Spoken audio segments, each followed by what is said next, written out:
We don't pray for a repetition of the situation of what happened to Onikoro.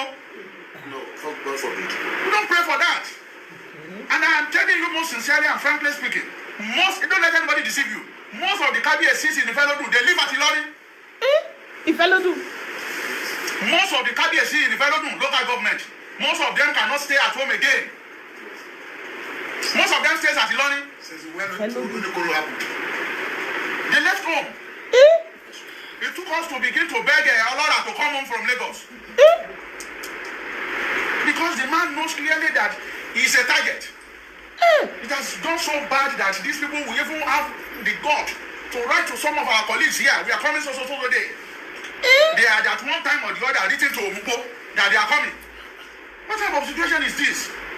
This is not what we meant. So we Igbo more ọmọlágbàdòde ọmọ atapẹtẹ wọn ní omi wọn sì máa kí bàbá rẹ̀ ọmọ kan níhun bá mi ò ṣà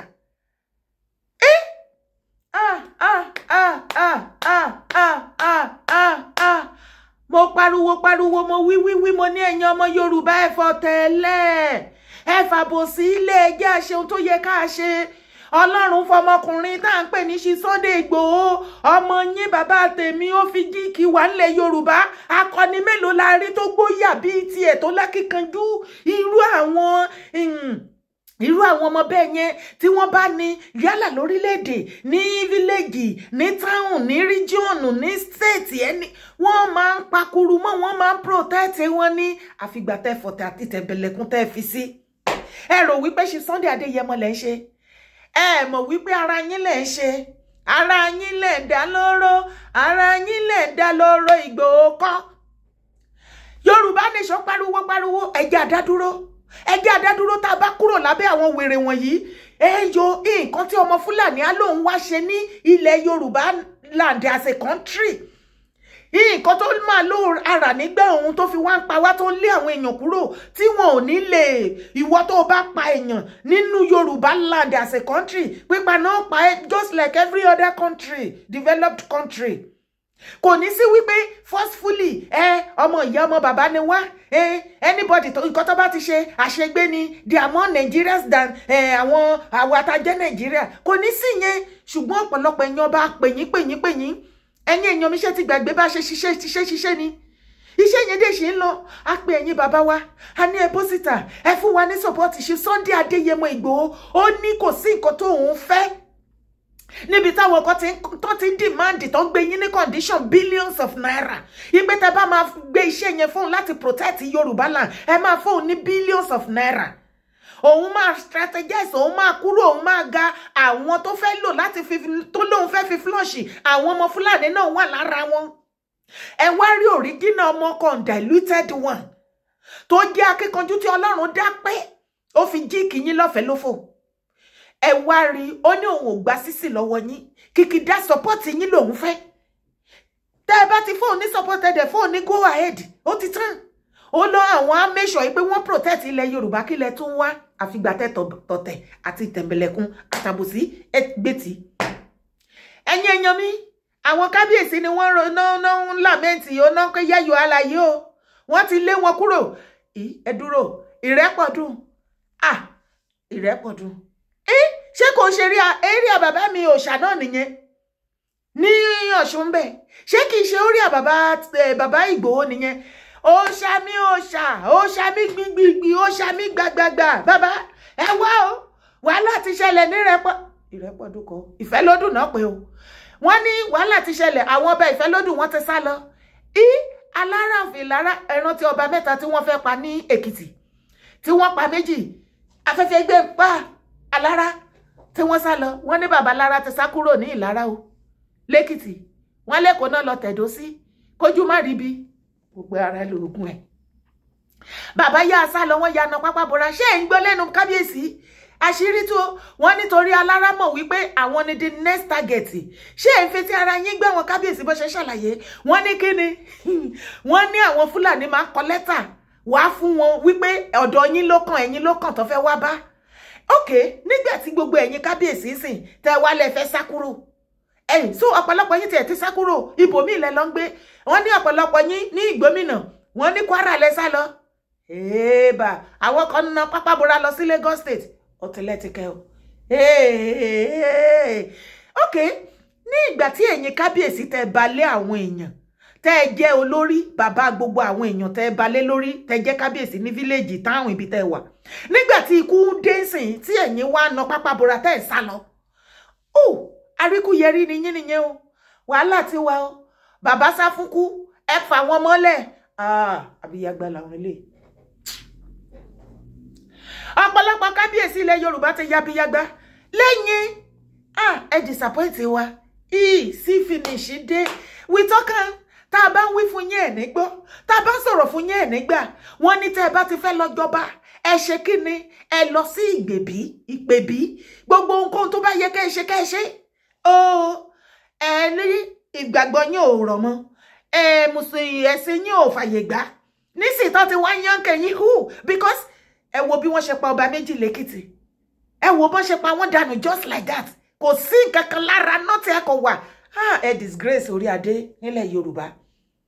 ní àwọn ọba tó wọ́n ní ọba àlẹ́ ìbá ni wọ́n ń pè lọ́ba àwọn lè yín bá àwọn Fúlàní ilé àwọn ọba kábíyèsí pa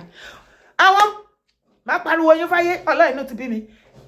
kéré o lónílé lálejò gbogbo ọmọ Yorùbá àwọn Fúlàní ti lé kábíyèsí ilẹ̀ Yorùbá wọ́n ti lé wọn bá wọn ṣẹlẹ̀ ìbámu ẹ̀yin wá ṣẹ̀ráyé a ní ẹjẹ́ àfọwọ́sowọ́pọ̀ ẹ̀yin bàbá nídìí yín kẹ́jẹ́ ká tún ilẹ̀ Yorùbá ṣe ẹ make ẹ̀ ń gbógun tiwa bí mo wà lára àwọn tó pariwo ipe wọn wá bá yín kò wọ́n wá kẹ́ ẹ kú ìjẹ́ ẹ wá ẹ wá sọ wípé ẹ̀yin kábíyèsí ẹ dá first class ẹ dá ẹ contribute 250 each ẹ̀yin second class 150 each ọba pọ̀ nílẹ̀ Yorùbá náà bọ́ ṣùgbọ́n tó wà bẹ́ẹ̀ ẹ̀yin kábíyèsí mo kàn fẹ́ fi yé yín ni o ǹjẹ́ mo yé tí ó ń kúrò nínú àpò àwa tá wà ní diaspora tí a fi protect yín iṣẹ́ owó àwa tá wà ní diaspora náà jẹ́ kí Fúlàní tí ìyàbò gbogbo ilẹ̀ Yorùbá kó dàbí ti náà ti ẹ wá gbọ́ o kì í ṣe gbogbo àwọn ọmọ Yorùbá tó wà lábroad o àpọ̀ bàjẹ́ ṣùgbọ́n ìwọ̀nba àwa tá dúró tán fún yín a pé 5%. A sì ń ná burúkú owó ṣé gbogbo wa bá ṣe bó síta ṣẹ̀ṣẹ̀ṣẹ̀ tá à ń ṣe ṣó tá à ń pariwo táwọn èèyàn ń wò ó ìwọ̀nba àwọn èèyàn tí wọ́n ń wò ó kì í ṣe àwọn ọlọ̀tẹ̀ kí náà wí ẹ fi wọ́n sílẹ̀ attention seeker ni wọ́n pé kinní kan ìgbà tó bá wá jẹ́ victim náà wá ṣe fídíò àwọn ọmọ wọn rò pé rọ́nà ń pa ni okay wọ́n á share wọ́n á kọ́mẹ̀ntì wọ́n á ṣe gbogbo ẹ̀ àjọ ń kó bájú àádáwọ̀ àṣẹ gbogbo ẹ̀ ẹ fi wá gúnlágídí ẹ látẹ̀ṣọ́ sí kàníwá ẹlẹ́ẹ̀ràn wa níṣẹ́ ìgbà tí ikú ti wá mú yín lógúnlógún tẹ́ ń wo ikú tí kú ń wò yín báyìí kábíyèsí ń wo ikú ikú sì ń wo kábíyèsí ṣé ẹ fi gbé ta sìn ok ẹ wá pe excellency your excellency èwo ṣé bàbí olódóorin wọn ẹ tí ìgbé pé bàbá ti lọ fún annual leave ó di gbére ṣòkòtò wèrè bí bàbá ò lọ sí annual leave gan pàápàá wọn rí ti yín rò torí wípé bàbá Tinubu àtàwọn Fúlàní wọ́n ti rò pọ̀ wọ́n ti lẹ̀pọ̀ àwa pè yín kẹ́ ẹ wá jẹ́ ká defend ilẹ̀ Yorùbá ẹ̀yin make ara yín ẹ̀yin ọba ilẹ̀ Yorùbá ẹ̀yin make ara yín available you became a material thing you became a material use to the politicians. You became an errand boy. Ẹ̀yin orí adé, ẹ sọ ara yín, ẹ bring ara yín so low. You became an errand boy to all these politicians. Even ordinary local government chairperson, chairman, councillor, governor, senators. Wọ́n wá ń gba yín sọ́tún, gba yín wọ́n ṣe yín yamayama. Kò wá sí ẹjọ́. Ìgbà wo lẹ ti rí wọn last kò ṣe February ni. Eléyìí tí wọ́n ti pariwo síta sí ẹ tún máa expect another security summit ìyẹn tí bàbá olódóorin bá jẹ́ mi ìparọ́ ṣebí February abẹ́ ti gbàgbé ni ìgbà tí wọ́n pa ọba méjì lẹ́kìtì tí kò alára wọn náà ti sá lọ sẹ́kọ̀ọ́ wọn sí ní Èkìtì mọ́ báyìí ó ti dojú ó ti everything ti fọ́ ó ti scatter bàbá alára àwa máa bá yín jà o ẹ̀yin fi àwọn èèyàn sílẹ̀ so àwọn èèyàn tẹ́yin jọba lé lórí yẹn ni kí Fúlàní máa pa bó ṣe wù wọ́n wọn lè lọ sóko wọn lè lọ sódò mọ́ ẹ̀yin wá sá ẹ̀yin eríkú yẹrí alára ríkú yẹrí ẹ̀yin sàṣálà fẹ́mi ti yín ẹ̀yin àbádọ́nà àwọn ọmọ ti yín tẹ́yin jẹ́ bàbá wọn ní fíléèjì tẹ́ bá lé lórí gẹ́gẹ́ bí ọba ẹ̀yin rí ikú face to face ẹni ẹ mọ̀ wípé ẹ̀yin ni next target ní ikú máa kàn lọ́dọ̀ Fúlàní babalára ìyókù dádì mi ọmọ Èkìtì ní mẹ́yà Èsà kò lè Èkìtì Èsà lọ sẹ́kù torí kí Fúlàní mọ́ yankerin ókè o ìyẹn ará kẹ̀kọ́ ìjọba lé lórí lẹ́kìtì kúkú àpáhán lé lógúnlógún kẹ́ àpáhán lẹ́wọ̀rọ̀ ẹ̀kàn ẹ̀kọ́ tí ṣe o ṣọ́tán after that security summit ní February ṣe tún gbọ́ anything títí ti date èmi ò máa fa is true o wọ́n ní don't come for me wọ́n ní bàbá olódò orin after the security summit wọ́n ní àwọn nọ́dẹ́ náà pé bàbá wọ́n ní bàbá sì pé àwọn ọmọ wọn àwọn kábíyèsí wọn wípé láyé yín tẹ́ bá tún try irú security òfò bẹ́ẹ̀ mi irú security summit òfò bẹ́ẹ̀ tó àwọn bá tún gbọ́ pé tún ṣe àtìgbà yẹn lẹ̀ ti gbọ́mọ́ o bóyá nísìnyí tó ti wá lé ọba dànù tó ti lé gbogbo ọba kúrò ní Ìgbómìnà tí wọ́n pa wọ́n ní Kwara tó wọ́n fẹ́ lọ pa wọ́n àwọn Fúlàní ti ya wèrè mọ́ wa lọ́wọ́ so ó ti lè débi pọ́n sáfún yín lẹ́tà àti déètì ọjọ́ tó bá máa wá fíṣítì yín ẹ̀yin náà ẹ dúró dè wọ́n after all mi ò láìkẹ́ ẹ̀ ẹ̀yin kábíyèsí èmi ò láìkẹ́ ẹ̀ kì í ṣe ìgbà àkọ́kọ́ tí Fúlàní ti máa ń invade ilẹ̀ Yorùbá àwa gbọ́ ní history bó bá jẹ́ pàjọmọ̀ yín ni kékan pa history rẹ̀ àwa ṣà ń gbọ́ Ọlọ́run ṣeun Bámilájí Àbàsì kò rújú bàbá ààrẹ òpìtàn Yorùbá land àwa ń gbọ́ ìtàn gidi lẹ́nu wọn ọmọkọ ilẹ̀ Yorùbá ni wọ́n láti ayé gbìngbìn kẹ́yìn tó dédé gorí àpèrè ní Fúlàní ti ń ṣọkọ tó ti ń gbógun ti ilẹ̀ Yorùbá àwọn ọba ìgbàanì wọ́n dúró tán wọ́n ta tán wọ́n bá wọn ta tán délẹ̀ o filẹ̀ gbàbá wọn sá lọ òbí tẹ̀yìn wọ́n dúró ní ìgbà yẹn àwa máa ń gbọ́ wípé tó bá lé ogun tó lé kókó bó ṣe lè yí báyìí sìn wọ́n á gbé adé sẹ́yìn síbì kan wọ́n á gbé ọ̀pá àṣẹ síbì kan wọ́n á káyà kíní ogun wọ̀ wọ́n á lọ kojú àwọn olórí burúkú wọ́n á protect ará ìlú wọn torí kan máa pa wọ́n ní èèyàn mọ́ ṣùgbọ́n èèyàn ọba ìsìn àwọn ò rí yín bẹ́ẹ̀ kò síbi tá a dẹ̀ ti rí yín ju patí lọ àbí mo parọ́ ni don't come for me torí ìsílẹ̀ máa tún ní dára tó ti sọ̀rọ̀ sí wọn ṣé kì í ṣe patí láti rí wọn àtijọ́ tán ti ń pa aráàlú tó ń pa kúkúrú tó ń pa gúgù tó ń pa businessman tó ń pa student tó ń pa aráàlú tó ń pa everybody ẹ̀rí wọn kan á là báyìí kò kàn wọ́n ìgbà tó ti wá kàn wọ́n báyìí wọ́n ti gbé bọ́nu kí ni káwa wá ṣe sìn ṣùgbọ́n ẹ dúró bàbá Ìgbòho ẹ má jẹ́ pé wọ́n torí àwọn ọmọ Yorùbá ti ní kí bàbá òòṣà wọ́n ti ní kí bàbá Ìgbòho òòṣà kó má dá sí ọ̀rọ̀ yẹn mọ́ for now kan ti ẹ̀sìn mi kan rẹ̀sì òótọ́ dẹ̀ ni mọ́ ti tá dẹ̀ wá ẹni bẹ́ẹ̀ de bàbá náà. We are saddened. We are not happy. Our situation is covered by the different robes we put off. We couldn't sleep to act any longer. I must be honest with you. We call this meeting not because we know that this will happen. Ẹ má bínú kábíyèsí orí mi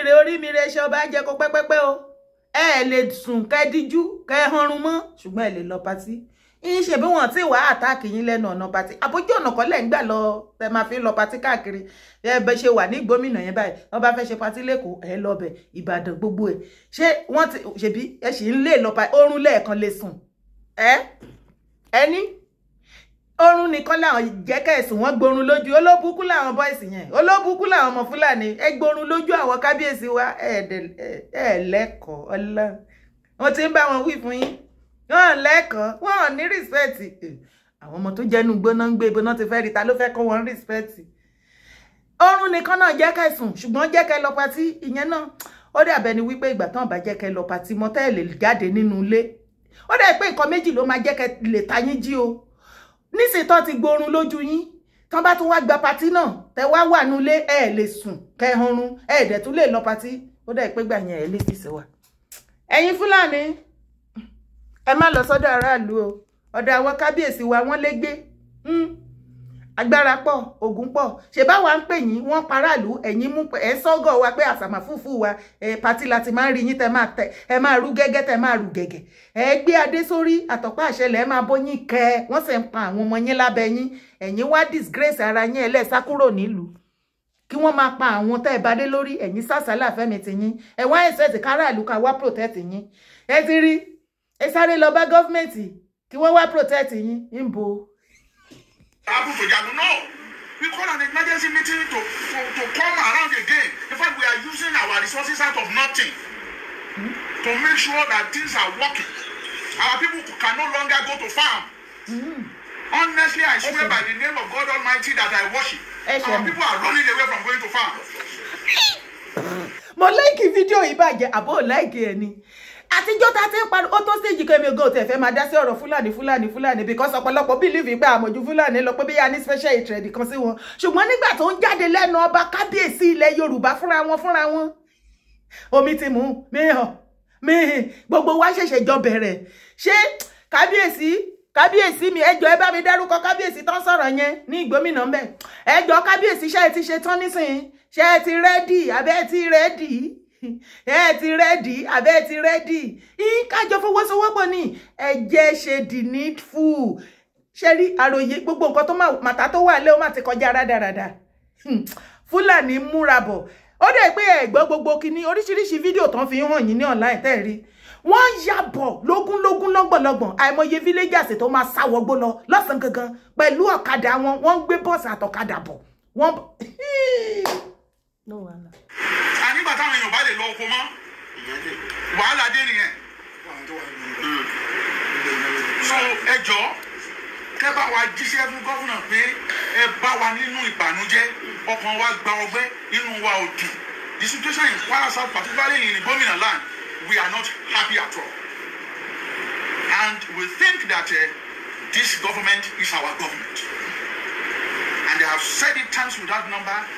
The traditional institution under my domain, under our watch, we are for the government of the day 100%. The Central Nation has no reason to doubt at all that we are for him. And we have done everything to display, to show, to confirm to the authority that we are 100%. If there is anything called 101%, we are for government. Then government will come to our aid. All of this that I have said,